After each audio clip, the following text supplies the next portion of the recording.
టమాటా పండుమిరప కాంబినేషన్లో ఒక నిల్వ పచ్చడిని అయితే ఈరోజు మనం ఈ వీడియోలో అయితే చూద్దాము. టేస్ట్ అయితే సూపర్గా ఉందండి. ఈ నిల్వ పచ్చడి చేయడానికి ఇప్పుడు ఫేమస్ అయిన ఒక డైలాగ్ ఉంది కదా, so easy so tasty it's eating like a wow. Welcome back to our channel. ముందుగా మనం పండుమిరపకాయలని టమాటాలని శుభ్రంగా కడిగి ఒక పొడి క్లాత్ మీద ఒక 2 గంటల పాటు వాటిని అలా ఫ్యాన్ కింద ఆరబెట్టుకోవాలండి.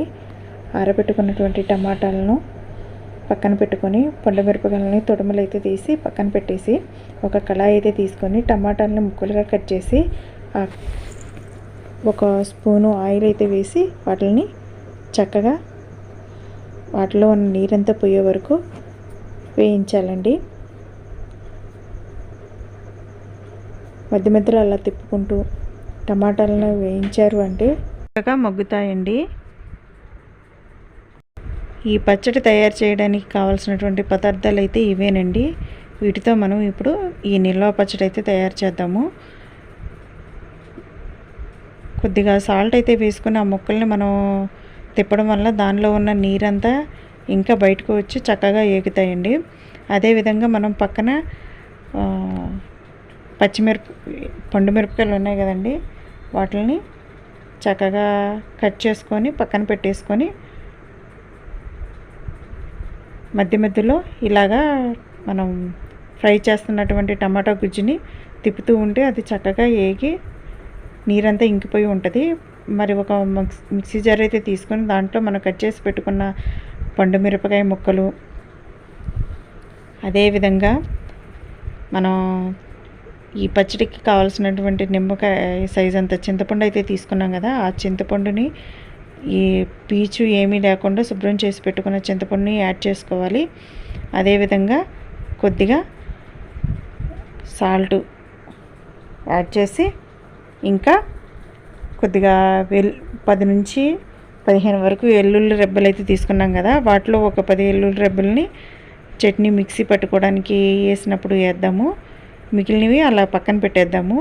ఇలాగా బరకగా మిక్సీ అయితే పట్టుకున్న తర్వాత అలా 1 టేబుల్ స్పూను మెంతిపిండి, 1/2 టేబుల్ స్పూన్ పసుపు మొత్తం కలిపి యాడ్ చేసి మళ్ళీ ఒకసారి బరక్గా మిక్సీ అయితే పట్టుకుందాము.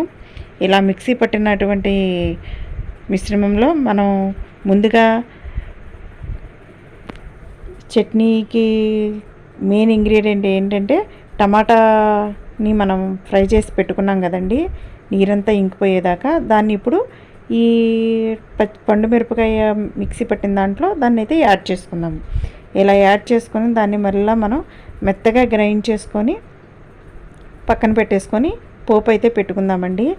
పోపుకి 4 టేబుల్ స్పూన్ల ఆయిల్ అయితే తీసుకున్నాను.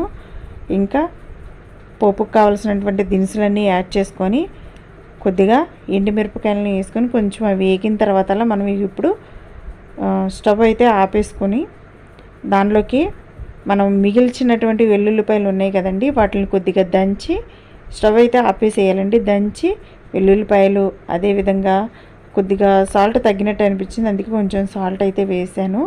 తాలింపులో వేస్తే చక్కగా కలిసిపోతుందని కొద్దిగా కరివేపాకు అయితే వేసి మరలా నేను స్టవ్ అయితే ఆన్ చేసుకొని ఆ చట్నీ మనం మిక్సీ పట్టి పక్కన పెట్టుకున్నటువంటి పచ్చడి ఉంది కదండి, దాన్ని ఈ పోపులో యాడ్ చేసి కలిపిపోవడం వల్ల అలాగా ఒక 2 మినిట్స్ వరకు ఫ్రై చేయాలండి. మొత్తం ఫ్రై చేస్తే దాంట్లోకి ఉన్న పచ్చిదనం అంతా పోయి చక్కగా ఆయిల్లో ఫ్రై అయ్యి తినడానికి చాలా టేస్ట్గా ఉంటుంది. చాలా ఈజీ ప్రాసెస్ అండి. నేను పచ్చళ్ళు పెట్టడం కూడా చాలా తక్కువ, చెప్పాలంటే అసలు పెట్టను కూడా. నేనే ఇలాగా చేశాను, మా పిల్లలు ఇంత ఇష్టంగా తిన్నారు అంటే చాలా టేస్ట్గా ఉందని అర్థం. మీరు కూడా ట్రై చేయండి, చాలా ఈజీగా ఉంది, ఈజీ ప్రాసెస్. ఇప్పుడు పండుమిరపకాయలు దొరికే టైం కదండి, అందరూ కూడా ఇళ్ళలో తప్పక ట్రై చేయండి. ఇలాగ పండుమిరపకాయలు టమాటాలు కలిపి కాంబినేషన్లో ఇటు పండుమిరపకాయ పచ్చడి తిన్నట్లు ఉంటుంది, అదేవిధంగా టమాటా పచ్చడి కూడా టేస్ట్ చేసిన 2 టేస్ట్లు కలిపి కూడా చాలా టేస్ట్గా ఉందండి. మీరు కూడా మీ ఇంట్లో ప్రతి ఒక్కళ్ళ ఇంట్లో ట్రై చేయండి. చూస్తుంటే నోరు ఊరుతుంది కదండి. చాలా టేస్ట్గా ఉందండి. Thank you for watching. Keep smile.